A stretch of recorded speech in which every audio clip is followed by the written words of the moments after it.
velkommen til God Stil TV.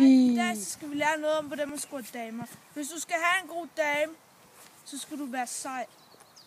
Så her, jeg vil vise dig, hvordan man spiller smart. Kan du se det her Eiffeltårn? Det er det, vi skal op i.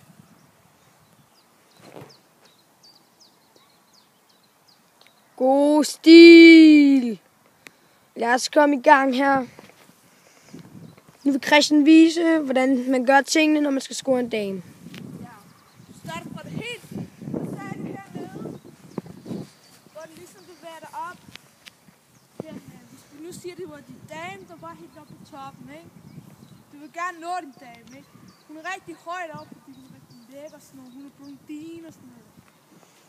God røv. Vi skal tage det lange hør her, for at vise. Ja, og så skal du hurtigt herop. Det er tricks. Kom så, Christian. Jeg mener. Og så her.